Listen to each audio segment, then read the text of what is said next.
So ngayon po, meron tayong red fish garupa. Malinis na po yan at napatry ng paper towel. Ang ating recipe for today is steamed fish. Napaka-basic po nito. Super easy pero super delicious.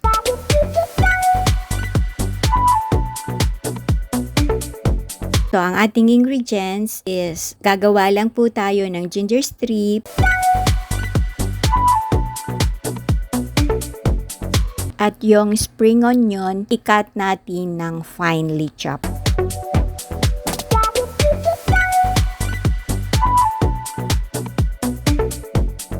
Thin slices naman po sa parsley.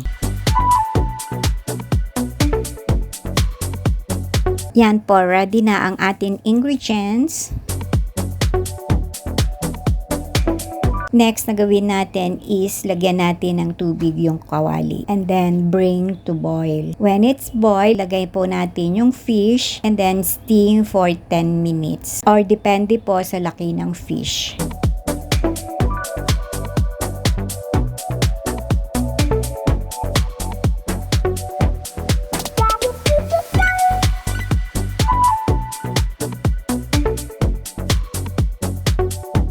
When it's done, carefully remove from pot. Then mag-ready po tayo ng another small pan at magpainit po ng oil.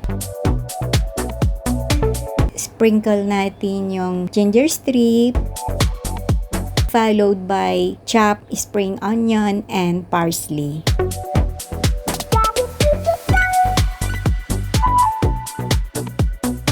Iba't ibang way po ang klase ng pagluluto ng steamed fish, pero iisa po ang goal.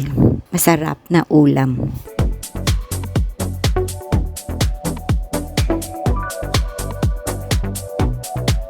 Pour some soy sauce. And then isunod na po natin yung pinainit nating mantika.